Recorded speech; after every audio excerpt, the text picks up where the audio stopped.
So we started by cutting lots and lots of strips of cardboard. It makes it easier if you do it all in one go at the beginning. Let's move those out of the way.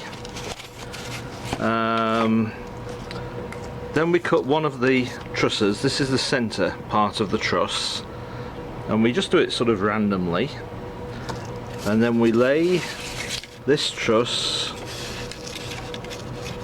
on top of another strip, and we're going to trace out the outline, and then we're going to cut maybe 3/16 of an inch down, and we're going to create two of those, one to go on either side.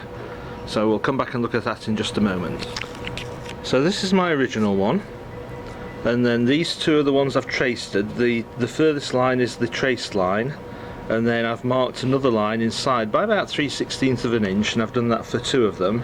So now I'm going to cut those out. So here we see the three strips that we're going to use to form our truss. The centre one is the 3/16 taller. We either use a sharp knife or scissors to chop things out depending on what seems appropriate at the time.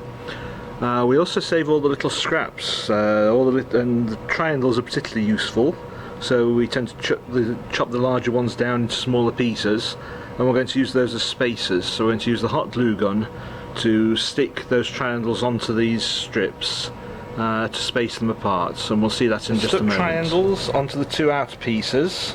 So, and you've got to make sure you do it on the right side of these, because they're going to be mirror image. So this is going to be the centre, that's going to be the far outside piece, this is going to be the near outside piece, all spaced together with those triangles.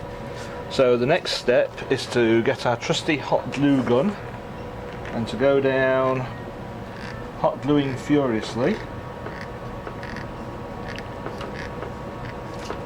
The hot glue gun truly is my best friend, apart from Michael here. Oops. So come on, you little rascal.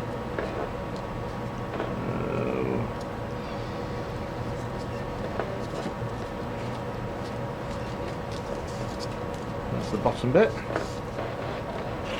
And the easiest thing is to glue onto the triangles themselves, because that way you know exactly where the glue is going to go. There's no point in gluing all the way along this bit where it's not going to stick onto anything.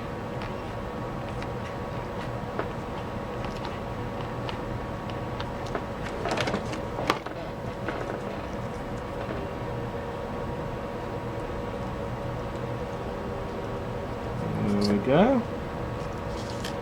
Level it up on the ground. So that's one of our roof trusses. In fact, this is the roof upside down. Here are a few we prepared earlier. So this is the final truss, which is going to go in there.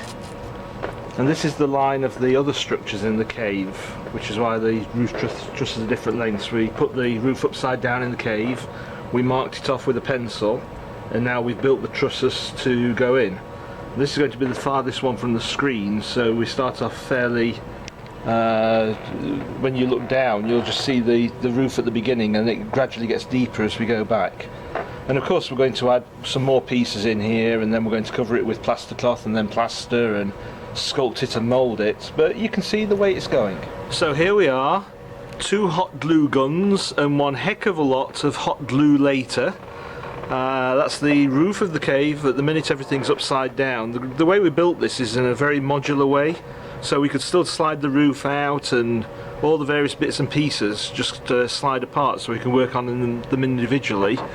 We're just letting the hot glue set up, and then we're going to turn the cave back upside down, and we're going to see what this looks like in the context of the television.